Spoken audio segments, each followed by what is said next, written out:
Okay, so acid-base balance is one of the topic that has been always in the board exam. No? So in our body we have acid and we have base. If you say base, no, alkaline. Yeah, remember this one, no?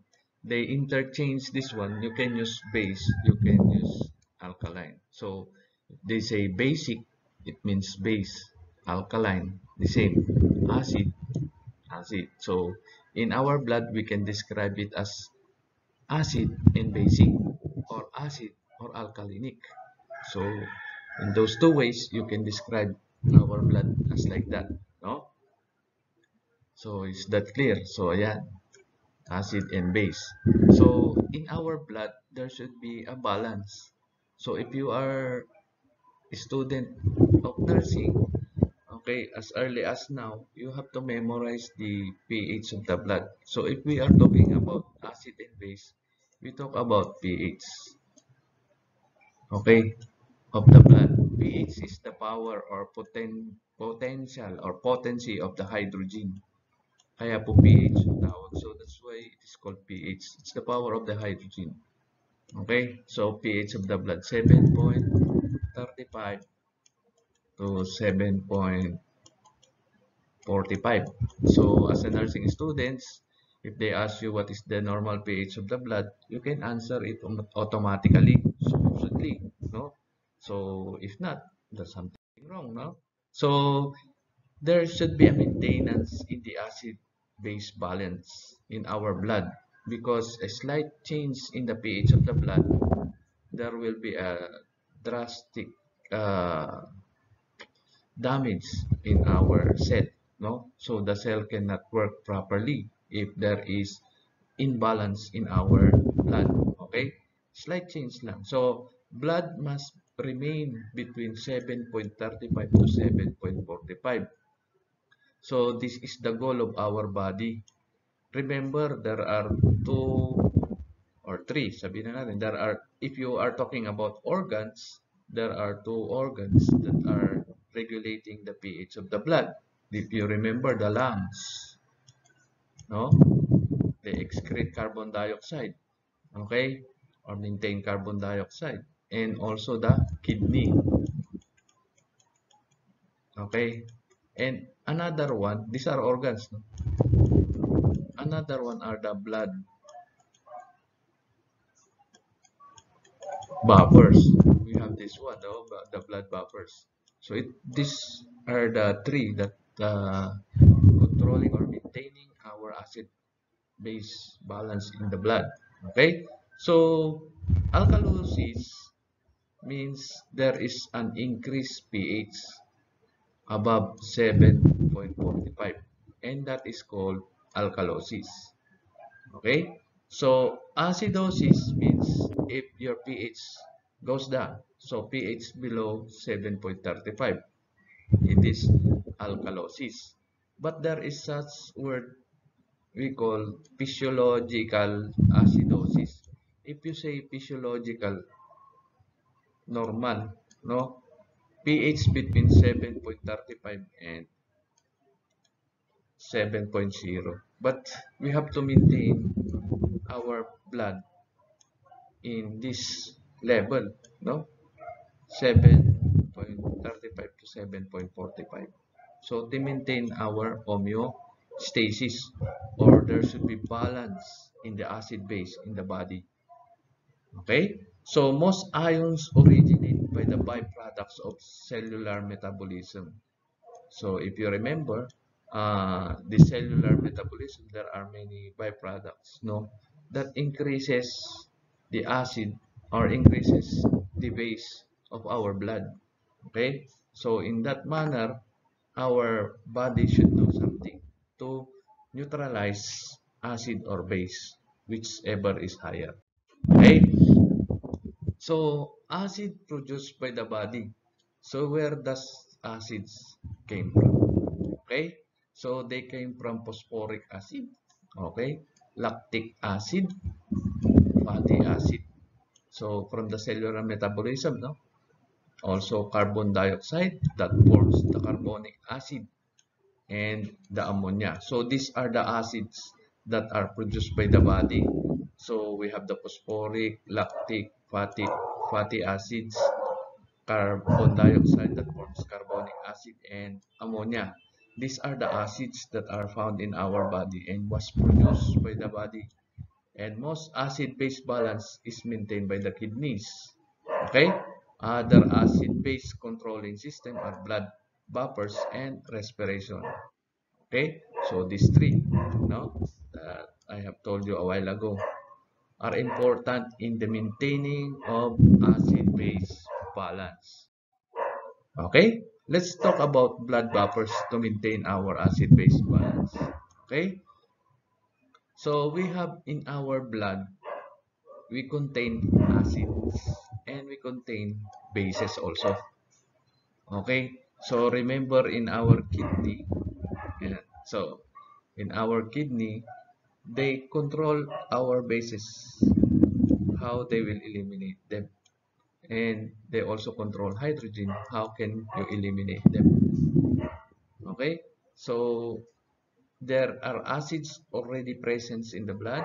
There are also bases that are present in the blood. What matter is in the kidney, how much does the kidney will throw acids and base. Okay, so or how much our respiratory system will throw carbon dioxide or carbonic acid, or the kidney will throw the base. It depends on what is the level of acids and base in the blood. So yan, so acids, ito yung description, no? If you say strong acids, they dissociate completely and liberate their hydrogen in water. Okay? Acids are called proton donors. They give away their hydrogen. So if strong acid is combined with water, they all give away their hydrogen atoms. Okay? And they become weak acid. Weak acids, such as carbonic acids, which is present in our plasma, dissociate only partially. No, they don't liberate all their hydrogen, but partially. That's why they are called weak acids. Okay, bases are proton acceptors.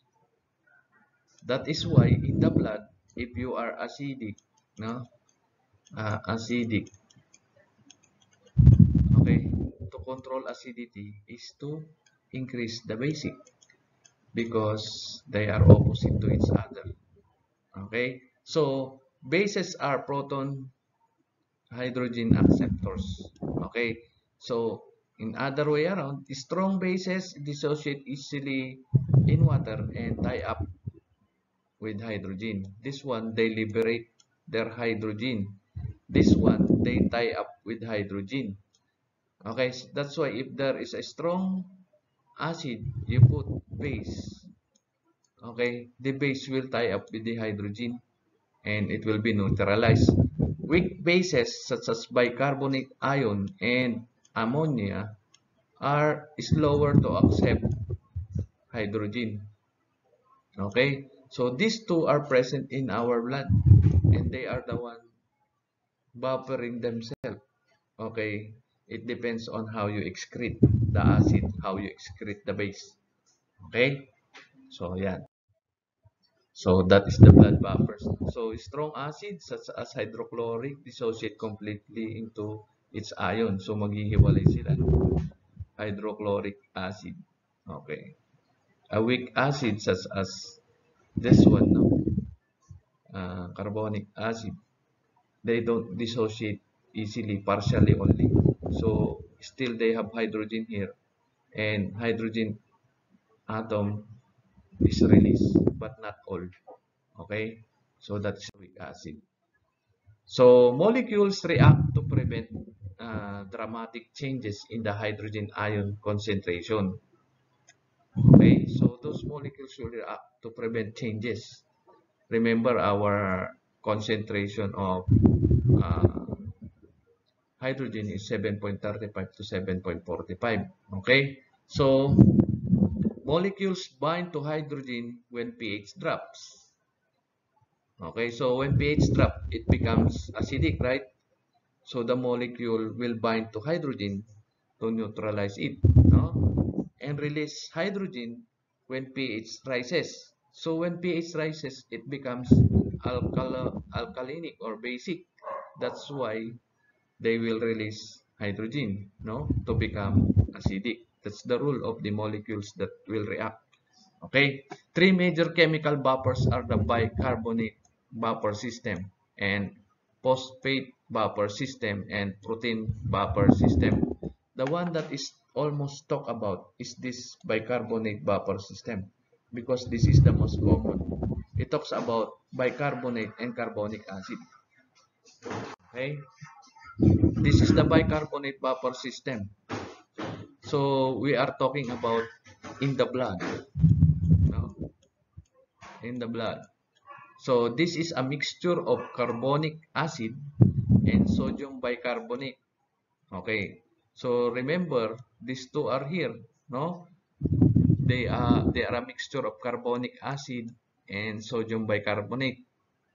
Okay, so carbonic acid is a weak acid that does not dissociate much in a neutral or in acid solution.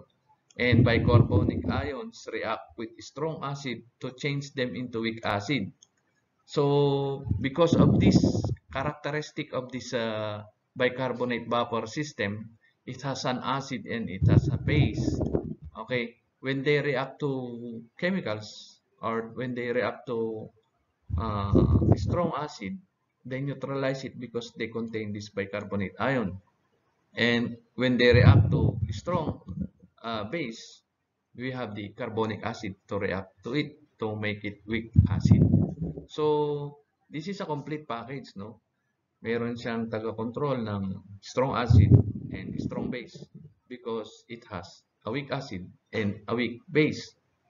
Okay? So, they react to make it weak acid and weak base. Ayan. So, kung i-example natin dito, the example here is the hydrochloric acid, which is very strong when combined with the sodium bicarbonate. Okay, they turn into this one and this one. Okay, so strong acid plus weak base becomes weak acid and salt. So that is how they react. So this is a molecule in our blood, no, that reacts to strong acid to make it weak acid. Basta tandaan natin na in the bicarbonate vapor system, there are two molecules essential that to make strong acid and strong acid and strong base weak. Okay? So yan, yung dalawa na yan, no? Bicarbonate ions and carbonic acid. Okay? So carbonic acid dissociate in the presence of a strong base. So if there's a strong base, okay, there will be the reaction of the carbonic acid. Okay? So this strong base becomes weak base and water. So dalawa yung magiging product niya, no? Weak base and water. A while ago, weak acid and salt. So strong base plus weak base, okay, it becomes a strong base, yes, plus weak acid, it will become weak base plus water. Okay? No, ito yung water. No? So, this is the equation that will happen. So, if there's a strong base, our bicarbonate vaporate system contains carbonic acid, so which is a weak acid combined with the strong base, they become weak base and water. So this is the weak base. So imagine our blood is also controlling our pH of the blood by reacting to it.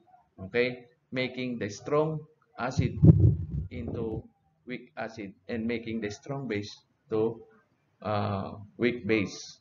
Okay, just remember who will react to strong base, the carbonic acid. oil is react to the strong acid, the bicarbonate ion. So that is the simple explanation of this bicarbonate vapor system. Okay, so respiratory system is also one of our system that controls the acid base, no? Aside from our blood. So second is the respiratory system. So how does respiratory system control the acid base balance in our body? Okay, remember that carbon dioxide is a product of our metabolism, no? When we convert glucose and oxygen into ATP, it produces water and carbon dioxide. So if there's a build-up of carbon dioxide in your body, it will increase carbonic acid. Remember that the carbon dioxide, in order to be excreted in our lungs, it should be turned in carbonic acid. Okay? So the one who make it is our RBC. And when it goes to the lungs, it will turn again into bicarbonate ion and carbon dioxide. Okay, so yan. So carbon dioxide in the blood is converted into bicarbonate ion, okay, and transported in the plasma. So when carbon dioxide is produced, it will be converted into carbonic ion and it will go to the plasma and to be transported. Okay, so increases in the hydrogen concentration produce more carbonic acid. So more carbon dioxide, more carbonic acid. Excess hydrogen ion can be blown off with the release of carbon dioxide from the lungs. So if you have excess hydrogen, it could be blown off in our lungs. No? So respiratory rate rise and fall depending on the change of the pH. What is the meaning of this? If the blood pH increase, take note of this. No? If the blood pH increase, it is alkalinic, like basic alkalinic. It's basic. So what will the lungs or what will the respiratory system do? It will decrease the respiratory rate and decrease the depth. Okay, so you will be slowly breathing and shallow. You will have shallow, slow breathing. Okay, in order to retain carbon dioxide. Okay, so that you will not excrete too much hydrogen ion. So that would regulate the acid base balance of the body. Now, if the pH decreases, okay, the blood will become acidic. Okay, acidic. So to remove excess hydrogen, the respiratory rate will increase. Okay, and the depth will increase. So you will breathe very fast and very deep. Okay, that is why the respiratory system controls the acid-base balance also of our body. How they can control? They control by increasing the rate and the depth of respiration, eliminating hydrogen ions, okay, during exhalation. Yeah. In the renal mechanism of the acid-base balance, okay, excrete bicarbonate ion if needed, conserve or absorb, okay, or generate new bicarbonate ions if needed. So what's the meaning of this? If you remember in our urinary system, okay, in the glomerulus, one of the filtrate, ito yung Bowman's capsule, this is the Bowman's capsule, okay, and then the proximal convoluted tubules, loop of Henry, distal convoluted tubules, and collecting that. Okay, yeah. Okay, so if you remember, when the blood passes through the glomerulus, okay, it excretes filtrates. One of the filtrates is the bicarbonate ion. Okay, so when the bicarbonate ion passes through the proximal convoluted tubules, and if you remember the peritubular capillaries, okay, if you remember that one, okay, so when the bicarbonate is passing here, and when the pH of the blood is high, means basic, isn't it? And bicarbonate are basic or alkaline, no? They are base. So when it is passing here and the pH is high, okay, the peritubular capillary will not absorb much of the bicarbonate because the pH is high. So when the pH is low, okay, it becomes acidic. So when the bicarbonate passes through the renal tubules, it will absorb more bicarbonate to neutralize strong acid. So bicarbonate now joins with our strong acid to make it weak acid, and they produce water. Okay, so that is the renal mechanism of the acid-base balance. Okay, so when pH rises, bicarbonate ions are excreted. Okay, so they will become part of the urine. Okay, hydrogen ions are retained by the kidney tubules, so they will absorb hydrogen ions. When pH falls, bicarbonate ions are reabsorbed in the renal tubules, and hydrogen ions are secreted in the urine. Okay, on the other way around.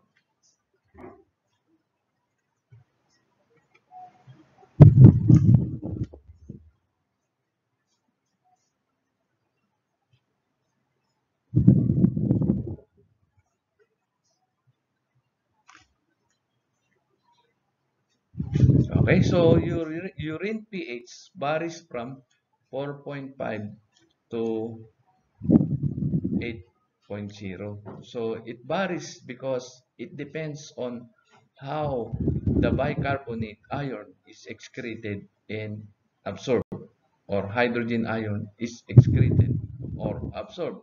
So the urine pH also varies. But take note, pH of the urine should be maintained acidic.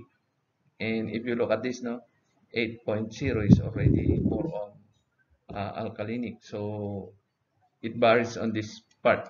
If your urine pH becomes high, you become prone of UTI. Okay?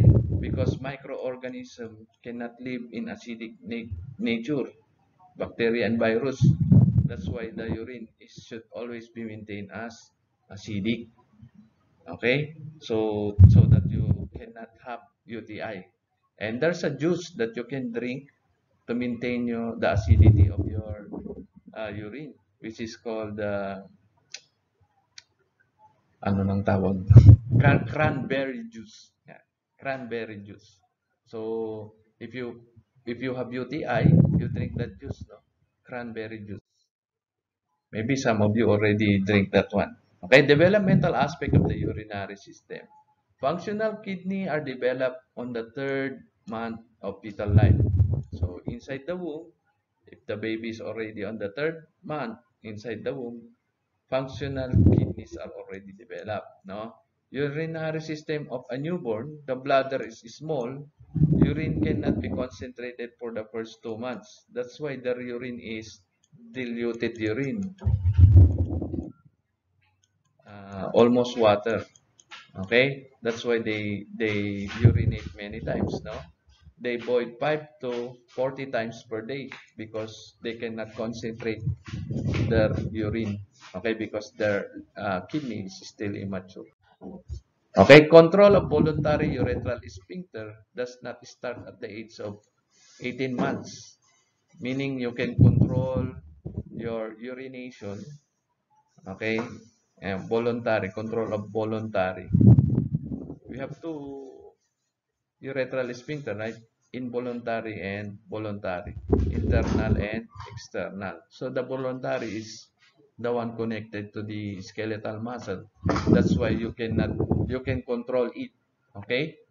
So you can control it. So you can control your urination at the age of 18 months or 1.5 years old. Complete nighttime control may not occur until 4 years old. That's why sometimes you urinate on your bed. Maybe some of you is still urinating on their bed. They cannot control their urination during nighttime. No? Urinary infection are the only common problems before old age. And UTI usually, this one is always coming out in the board exam, no? Escherichia coli. Okay, E. coli is the number one cause bacteria that causes UTI. Okay, so this is a type of bacteria accounts for 80% of UTI. So sa board exam, in the board exam, this is always asked. Just remember E. coli, E. coli, UTI. Okay, so E. coli, UTI. Yeah. So there is a progressive in aging and the urinary system. There is a progressive decline in the urinary function.